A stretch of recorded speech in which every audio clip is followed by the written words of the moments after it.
Rashi. Rashi dit Tamid Karev, Mishaat Holachat Eivarim. On compte seulement à partir du moment qu'on transporte les morceaux de l'offrande et on les place sur le misber, seulement à partir de ce moment. Pourquoi c'est important? Parce que dans la Mishnah, dans le deuxième tirage au sort, quand on parlait du Tamid, on avait parlé au début, il y avait Shrita, il y avait Zrika, ok? Tout ça, c'est pas inclus. Parce que Rachid dit, on parle ici uniquement à partir du moment qu'on place les morceaux de l'offrande sur le misber. De ça, on parle. Alors là, encore une fois, Tamid Karev Betisha B'asara B'achadasa B'shnei Masar Bokotov Lo Pachov Velo Yotzea Keitzad Atzmo Betisha. Quand on dit que l'offrande elle-même consiste de 9, on parle de quand? On parle Bechag. Pourquoi Bechag? Atzmo Betisha. Bechag Biyad Echad Shlochit Shel Mayim. Encore une fois, pendant la routine, pendant la semaine, un jour de semaine, il y avait 9 Kohanim qui étaient dans le coup, qui étaient impliqués. Mais pendant Sukkot, il y en avait 10. Pourquoi 10? Parce qu'à part les 9 Kohanim qui s'occupaient de la bête, de l'offrande, il y avait un en plus qui a apporté une coupole ou un cli de l'eau pour faire Nisuch HaMayim. Donc il y avait un de plus, il y avait 10. Oui. Avec un Asera. Mais c'est pour le minyan. Puisqu'on dit que entre l'apport des morceaux de bête sur l'avant de l'autel et les kétorettes, il faisait donc la tula. Oui. Et donc il fallait bien être 10 au minimum. Ah non, c'est autre chose. On parle uniquement du nom de Kohanim qui était impliqué dans l'acte, dans l'avoda de Korban Tamid. On ne parle pas de la prière, tu as raison, pour la prière on a besoin de 10, mais ça n'a rien à voir. Parce que dans la prière, il y avait plus que les Kohanim qui étaient choisis par le tirage au sort, il y avait des douzaines d'autres. Kanasa, maintenant, Bein Ha'arbaim, le Korban qui était offert Bein Ha'arbaim, Ba'achadasa, on va voir pourquoi il y avait 11. Pourquoi 11, on va voir. La Mishnah explique, Huatzmo Batisha, encore une fois, le Korban lui-même, il y avait 9 Kohanim qui faisaient part, qui prenaient part. Veshnaim beyadam shnei gazirei eitzim. On avait dit que le matin et aussi le soir, on apportait deux gros morceaux de bois qu'on posait sur le misber. Ça s'appelle shnei gazirei eitzim pour en quelque sorte alimenter le feu. Et le matin, il y avait un Kohen qui apportait les deux. Et bizarrement, le soir, il y en avait deux. Chaque morceau de bois était un Kohen pour chaque morceau. On va voir pourquoi dans le Rashi, bientôt. Mais il y a le soir, il y a un matin, le soir. Alors, les deux morceaux de bois étaient apportés par un Kohen le matin, tandis que le soir, deux. Le Shabbat, encore une fois, le Shabbat, il y en avait 11. Huatzmo Batisha, l'offrande elle-même, 9 Kohanim, Veshnaim beyadam shnei bazichei levona, shelechem apanim. Et à part les 9, vous savez que le Shabbat, on enlevait les pains qui étaient sur la table pendant la semaine, et on les départageait parmi les Kohanim. Mais avant de faire ça, il y avait sur la table les pains des bazichim avec de l'encens. Et ça, on plaçait sur le misber. Il y en avait deux bazichim, 2 Kohanim qui s'occupaient de ça, donc 9 et 2, ça fait 11.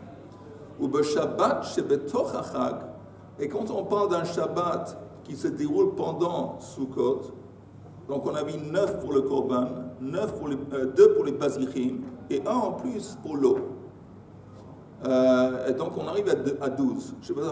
Beyad echad shlochit shel mayim. Maintenant, regardons un ou deux Rashi. Regardez le Rashi qui dit au début de la Mishnah, Rashi. Tamid karev mishaat holachat eivarim veilach kachashim. Encore une fois, Rashi dit on compte seulement les Kohanim à partir du moment qu'on commence à poser les morceaux de l'offrande sur le misber, pas avant. Atzmo bechol yom tisha. Alors Rashi dit c'est de quoi chaque jour il y en avait 9 qui étaient impliqués dans l'offrande. Rashi explique. Chamisha leivarim. Il y avait 5 qui prenaient les morceaux de la bête. Chamisha beivarim. Ve'echad lekravaim. 1 qui apportait les intestins. Quand il y avait 5, eivarim c'est les membres du corps. 1 qui a apporté les intestins, ça fait 6. Echad le solet, un qui apporte le solet pour mincha, ça fait 7. La farine. Echad le chavitin, chavitin on l'avait dit, c'est l'offrande du Kohen Gadol qui était offerte la moitié le matin, la moitié l'après-midi. Et ça fait 8. Et le 9e, Echad le yain. Parce que Korban Tamid était accompagné par Nisur HaYain. Encore une fois, pourquoi le vin qui était là, qui accompagnait chaque jour le Korban Tamid? Parce que Yain, Yivdu et Hashem besimcha. Yain yisamach levav einosh. Il me semble que le vin est là en tant que pour symbole que notre service d'Hachem doit être accompagné ou doit être fait dans la joie. Et ça, c'est l'idée du vin. Alors, c'est quoi l'idée du solet? En passant à hier, je parle de ça, que le solet, avec l'huile, c'est l'idée du confort. L'huile, c'est confort, et peut-être, il dit, le solet, peut-être, c'est le matériel, l'huile, c'est le confort, et la bête elle-même, c'est la vie. La vitalité, c'est l'offrande elle-même. De toute façon, Rashi continue. Où est l'huile? Ben, dans le solet, dans le Korban Amincha, on mélangeait ça avec de l'huile. Rabbi Eliezer ben Yaakov. Et Rashi dit que cette Mishnah va selon Rabbi Eliezer ben Yaakov. Parce que lui, il dit qu'il n'y avait pas un autre Kohen ou un autre tirage au sort qui déterminait qui sont les Kohanim qui vont soulever les morceaux qui étaient placés sur la rampe et après les mettre sur le misbeh. Parce qu'on avait dit que ça se déroule à 2 étapes. Ils plaçaient les morceaux de la bête sur la rampe, le kevesh, ils allaient prier, ils retournaient, et puis après ils prenaient les morceaux, les mettaient sur le feu, sur le misbeh. Rabbi Eliezer ben Yaakov dit qu'il n'y avait pas un tirage au sort pour ça. Simplement les gens qui étaient responsables de poser les morceaux de la bête sur la rampe le matin, c'était à eux de continuer de le mettre sur le feu plus tard. Et, regardez le Rashi qui dit Shnaim beyadam shnei gazirei eitzim. On avait dit que Ben Arbaim, chaque jour Ben Arbaim, il y avait 2 Kohanim qui apportaient 2 morceaux de bois. Les hosif alatsei hama'aracha, les harbot. On les a apportés pour encore une fois un truc symbolique, c'est itarut de l'etata, c'est pour ajouter du bois au feu. Ou Bagmara Yalif la Mikra. On apprend ça à partir du verset dans la Torah où c'est écrit chez Ben Arbaim Saïch Hatamid Shnei Gezirin Beshnei Kohanim. Aval Beshacharit Lo Baï Sidur Shnei Gezirin Ela Bekohen Echad. Rachid dit tandis que le matin, ça nécessitait ces 2 morceaux de bois, seulement un Kohen qui les apportait tous les 2. D'Irtiv Bi'er Alea HaKohen. C'est écrit le matin. Ou Bi'er Alea HaKohen au singulier. Donc on voit bien que il y a un Kohen. Ok, on aborde la Gemara. Amar Rabbi Abba, Veitem Rabbi Bar Chama, Veitem Rabbi Yochanan. Ein menaschin maim bechag, el betamid shel shachar.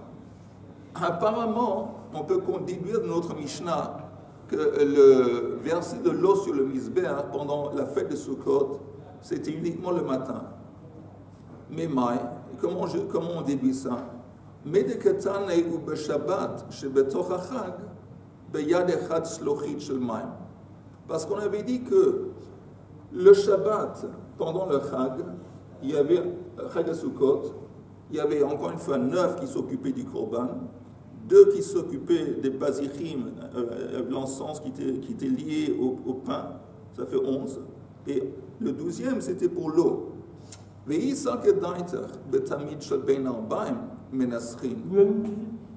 Pardon? Même si le Shabbat, c'est Sukkot? Oui, on parle du Shabbat qui est Sukkot. Alors, comme c'est le Shabbat se déroule pendant Sukkot. Non, béatiquement. Ah oui, il n'y a aucune différence. C'est Yom Tov, la fête de Sukkot au Chol HaMoed. Il y avait, à part les 11, il y avait un en plus qui apportait de l'eau. Alors, l'Agma dit c'est évident qu'on parle ici du matin et pas Ben Arbaim. Pourquoi? Parce qu'il dit comme ça.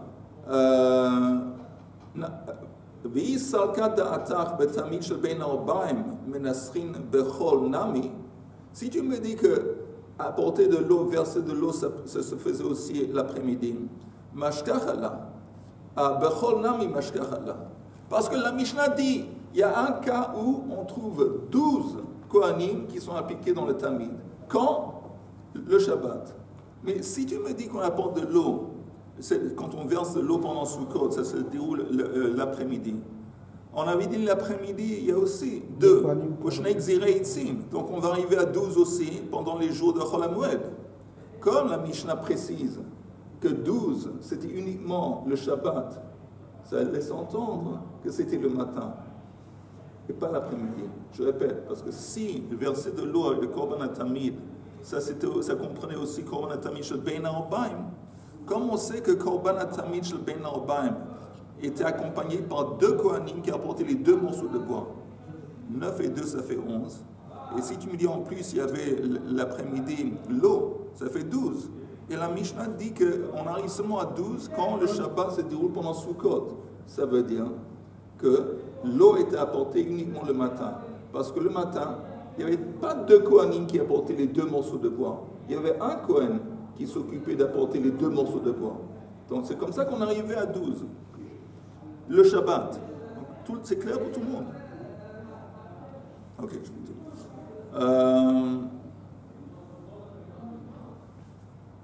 Maintenant, la Gemara dit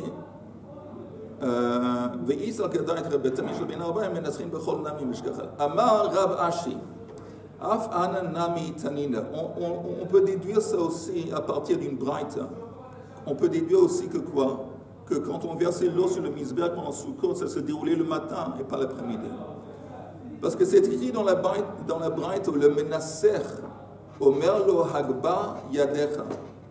Celui qui versait de l'eau, vous entendez, collé au misber, il y avait comme une espèce de cruche, comme une cruche, et il versait de l'eau d'un bol et l'eau qui tombait dans la cruche. La même chose pour le vin. Là-bas aussi, il y avait une espèce de cruche différente, et en bas de la cruche, il y avait un trou, et l'eau dans une cruche, le vin dans l'autre cruche, descendait, il y avait comme un tuyau, ça descendait en bas, et puis après, ça se déversait dans les champs à côté du Beit HaMikdash. Mais de toute façon, tu as écrit dans la braïta, celui qui versait, on lui disait, la menacer, Omer lo hagbe yadecha. Lève tes mains quand tu verses de l'eau. Pourquoi? Parce qu'il y avait une fois que le Kohen a jeté l'eau sur ses pieds. Il était un stouki. Alors, c'est quoi un stouki? Un stouki, c'est celui qui n'accepte pas la Torah chez Baal Peh. Et il se base entièrement, uniquement sur ce qui est écrit dans les versets. Dans les versets de la Torah, on ne parle pas de Nisuch HaMayim. Alors, les stouki, il n'y a pas Nisuch HaMayim. Alors, quand il y avait une fois un Kohen qui était un stouki, il ne voulait pas jeter l'eau dans le truc. Alors, il jetait de côté. Alors, depuis, on leur dit, ça fait partie du comportement, de l'acte de jeter de l'eau. Il dit, lève ta main pour qu'on va tous pouvoir voir que tu verses l'eau dans la cruche. Et de toute façon, avant, quand le type il n'a pas jeté dans la cruche, qu'est-ce qui s'est passé? Et c'est écrit que le peuple entier l'a lapidé avec leur étrogim. Alors, si on dit l'ont lapidé avec leur étrogim, ça veut dire quoi? Ça veut dire quoi? Ça veut dire qu'on parle du matin.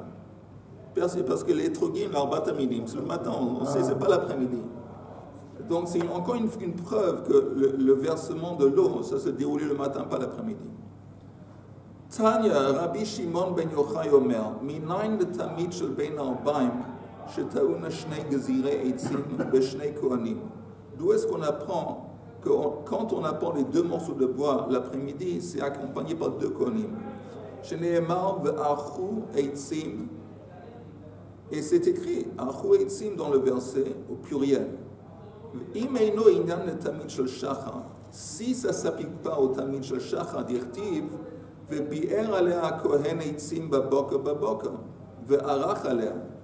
parce que le matin, on parle déjà de mettre le bois, et quand on parle de mettre le bois le matin, c'est écrit au singulier.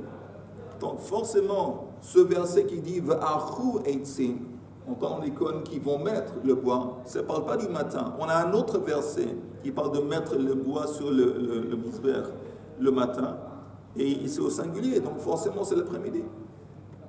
אז תנאו עניין לתמיד של בין 40.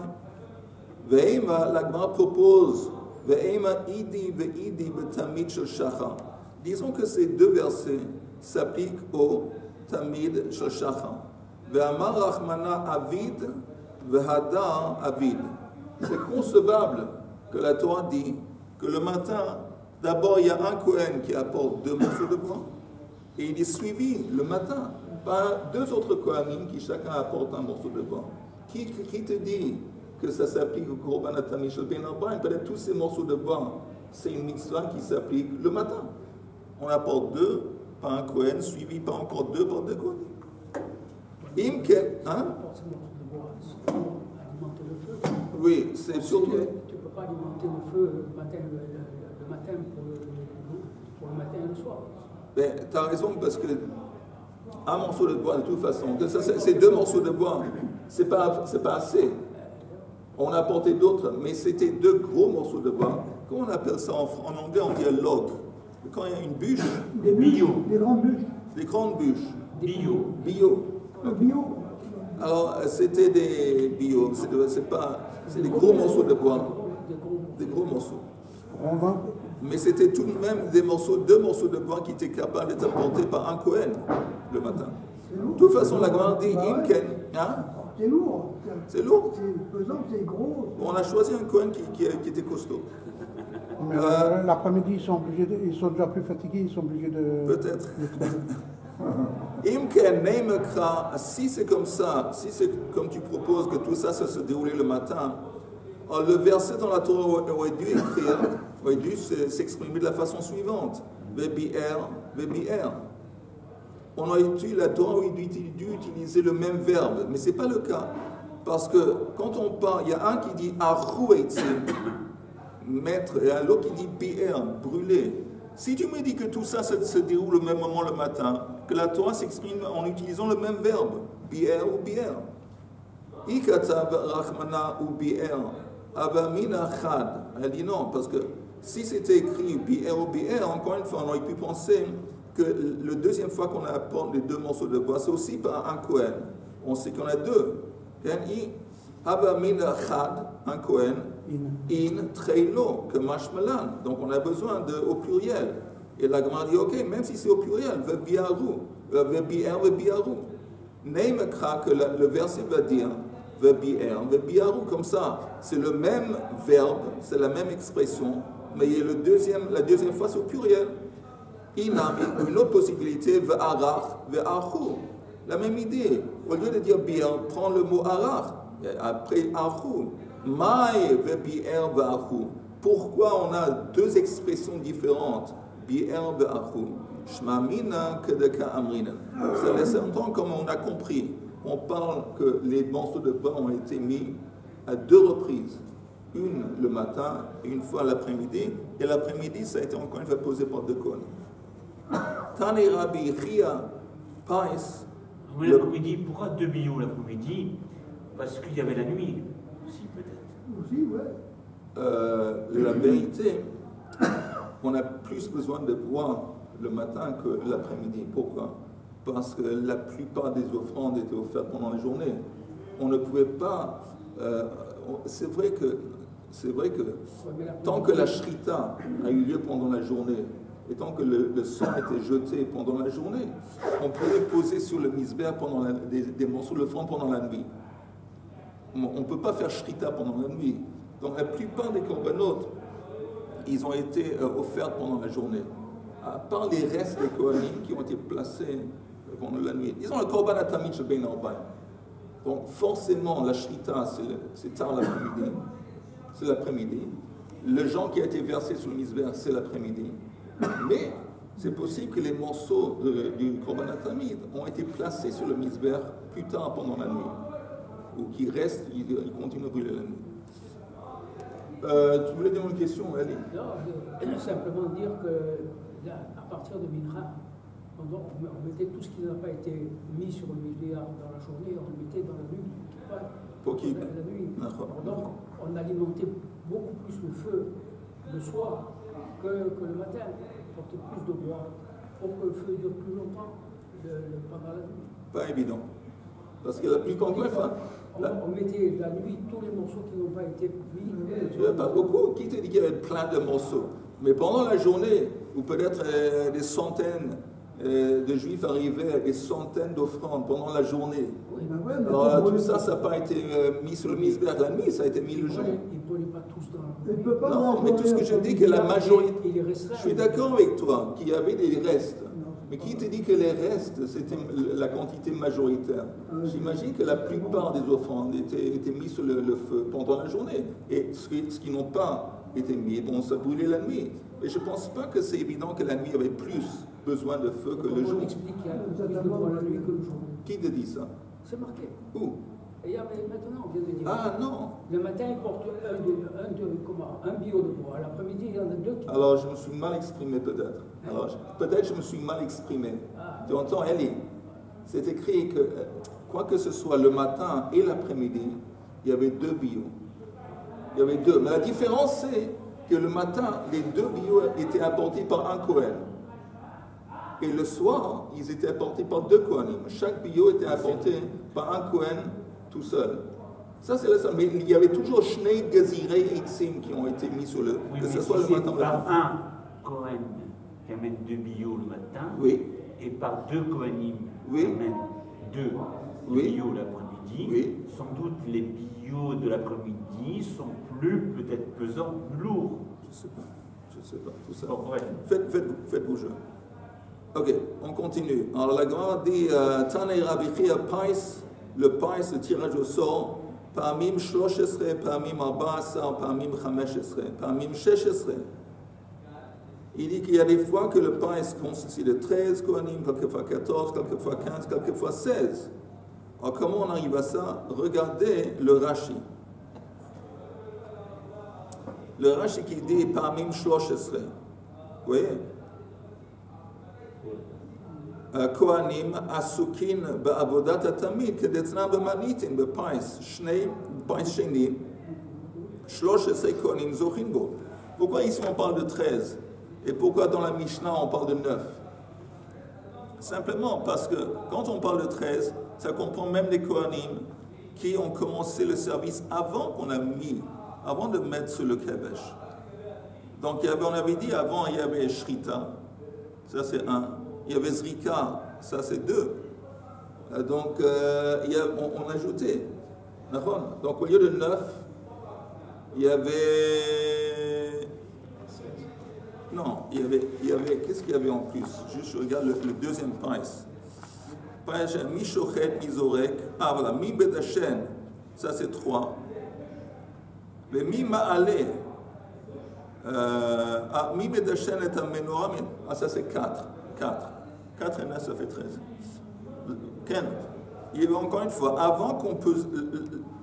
Notre Mishnah qui dit 9, comme Rashi a dit, on commence par l'acte de poser les membres du corps, du korban sur le kevesh. Mais avant ça, il y avait encore une fois, il y avait Shrita, Zrika, et il y avait enlevé les cendres de Misber Hazav, enlevé les cendres du Misber de la Ménoire. Très intéressant, vous entendez, que quand la Mishnah parle de la menorah et de la ketoret, ou disons quand elle parle de la menorah, elle ne parle pas d'allumer la menorah. Il n'y a pas un tirage au sort pour déterminer qui sont les kohanim qui vont allumer la menorah. C'est simplement qui sont les kohanim qui vont enlever les cendres, nettoyer, enlever les mèches et alimenter. Pourquoi on ne parle pas? Parce que c'était les mêmes kohanim qui étaient responsables d'enlever et de nettoyer, ils étaient aussi responsables d'allumer. Et en quelque sorte, on voit l'importance de l'acte d'enlever les détritures. On voit l'importance de l'acte d'enlever les détritures. De quoi? C'est comme avec Abraham Avinu. Abraham Avinu, sa carrière a commencé avec quoi? L'acte de briser les idoles dans le magasin de son père. Ça a commencé comme ça. D'abord, c'est Soumira. Soumira, d'abord, on enlève le mal. On dégage le mal. On dit ça, c'est bidon, ça, je ne veux pas, ça, c'est pas bien. Parce que tant qu'on est attaché au mal, tant qu'on dit que ça, c'est une option, ça marche, il n'y a pas possibilité d'accéder au Tov. D'abord, il faut sourmira, après asetov. Et dans cet esprit, je pense qu'on peut expliquer que pourquoi la Mishnah, au lieu de dire allume, on va faire un tirage au sort pour voir quel... Non, celui qui enlève les détritus, c'est aussi celui qui a allumé. Mais enlever les détritus, c'est tout de même c'est le commencement. Et ça laisse entendre que plus tard, ça va être suivi par allumer. Mais enlever, on voit que le point c'est important. Ok. Comment on dit les gens qui recherchent la vérité? Ça existe. Les gens qui cherchent la vérité, mais leur départ ou leur démarche dans la vie, ça commence comment? Avec une prise de conscience que ça ne marche pas. Ça, c'est bidon. Et c'est ça qui les pousse à chercher quelque chose d'autre. Parce que s'ils étaient satisfaits, contents de ce qu'ils avaient, ils ne seraient pas motivés de chercher quelque chose d'autre. Ils cherchent quelque chose parce qu'ils ne sont pas contents de ce qu'il y a. Ils voient que ce n'est pas tenable. Ok. Donc, alors, encore une fois, Rashi. Parmi les choses, c'est Kohanim Asukin Babodat Tatamid, on a vu. Parmi Marbaïsre, parce que là, encore une fois, quand est-ce que c'est 14? Quand on laisse Sukkot pendant Chol HaMoed, donc on ajoute 1 pour le lot, ça fait 14. Parmi Chamisha Asar Shabbat, et parmi Shisha Asar, c'est Shabbat Shebetoch HaChag. Comme Yom Tov. Pourquoi Yom Tov? Non. Le Chol HaMoed. Non. Quel Yom Tov? De quel Chag? Yom Tov de Sukkot. Vous avez dit Chol HaMoed. Il fallait dire quand c'est pas Shabbat. Tu as raison, Yom Tov aussi. Mais encore une fois, la différence, c'est que c'est quand c'est Shabbat. Alors là, on arrive au maximum. On arrive à 16. Et la grande dit Tanya Shiva Asa. Mais pourtant, il y a une opinion, une braïta qui dit que quelquefois, il y avait 17 Kohanim qui étaient impliqués.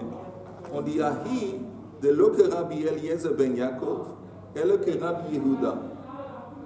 Celui qui dit qu'il y avait 17, il ne va pas comme Rabbi Eliezer ben Yaakov. Ça veut dire quoi? Rabbi Eliezer, je vous rappelle que Rabbi Eliezer ben Yaakov a dit qu'il n'y avait pas un nouveau tirage au sort pour les Kohanim qui vont à nouveau soulever les morceaux qui étaient sur la rampe et les poser sur le feu. Il n'y avait pas. Les mêmes Kohanim qui mettaient ça sur la rampe, après, c'est eux qui ramassaient et mettaient sur le feu. Mais celui qui dit qu'il y avait 17 Kohanim, il n'est pas comme Rabbi Eliezer ben Yaakov. C'est-à-dire que pour lui, oui, il y avait un tirage au sort en plus.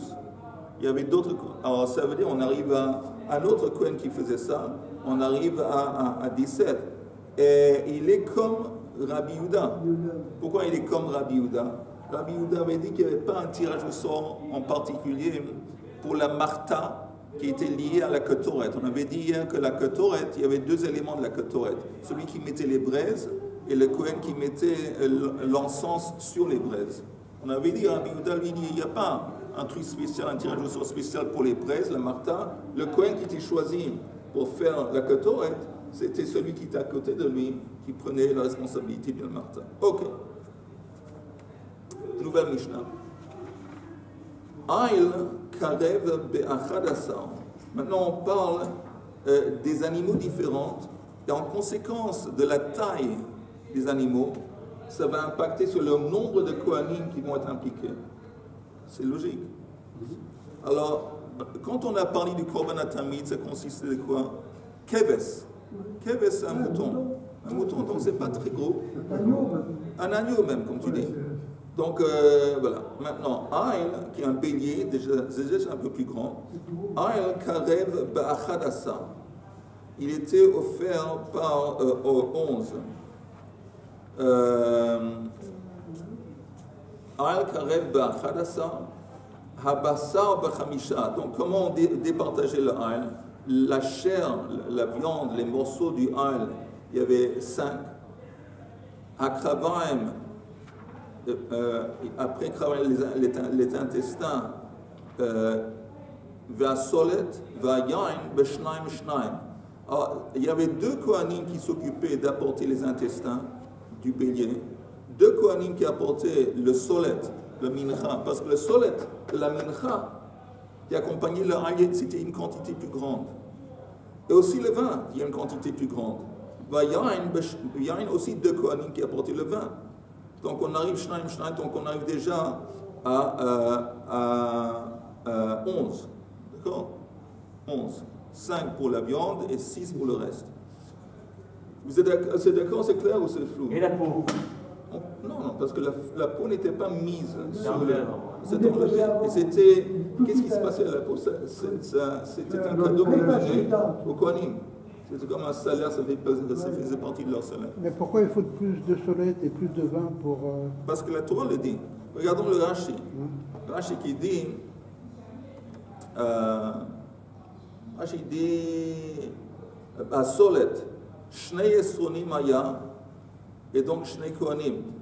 Le solet pour le Keves, c'était Isseron Echad. Et la Torah dit Shnei Esronim. Okay?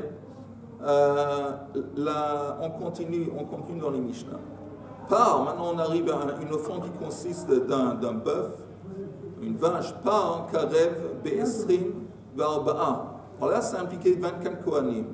À Rosh Ve'Regel, on avait dit, première chose, c'est la tête et la patte droite à l'arrière, comme tout.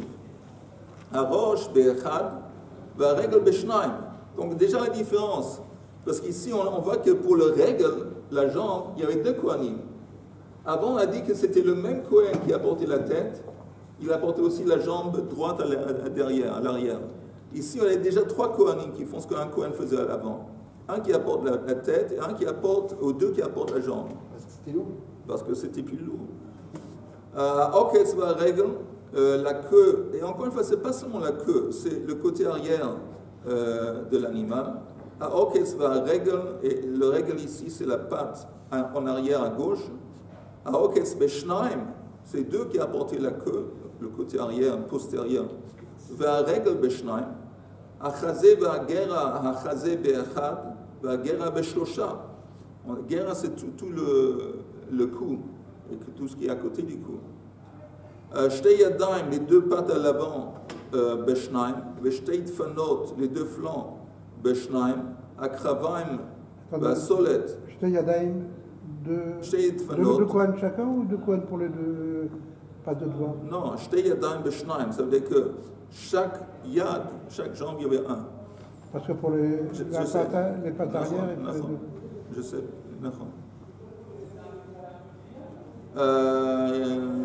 peut-être Rachid dit quelque chose sur ça. On va faire le compte après, juste pour être sûr qu'on ne s'est pas trompé. Shteifanot beshnaim, akrevaim, vasolet vayan, beshlosha, shlosha. Là, encore une fois, au lieu de 2, on avait 3. Donc, les intestins, il y en avait 3. Et quand on parle des intestins, et quand on parle des membres, des morceaux du corps, il faut juste préciser de quel genre de korban on parle. Non, un korban atami, c'est un keves. Ah oui. Mais de quel genre de korban on parle? Ola, exactement. Parce que forcément, Ola, c'est la seule offrande.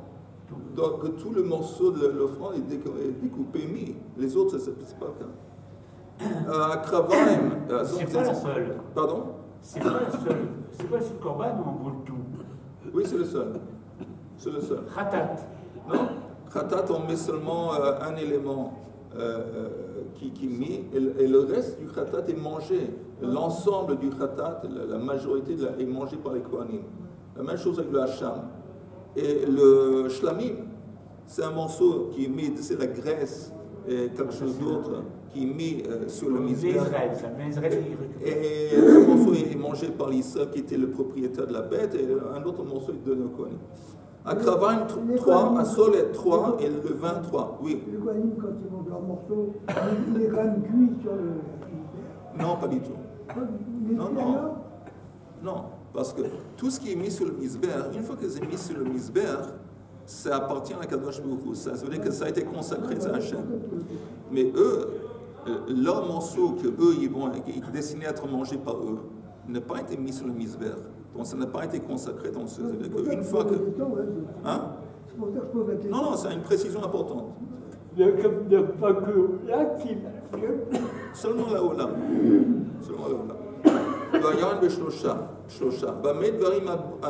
Maintenant, de quoi on parle quand on parle de se départage l'offrande?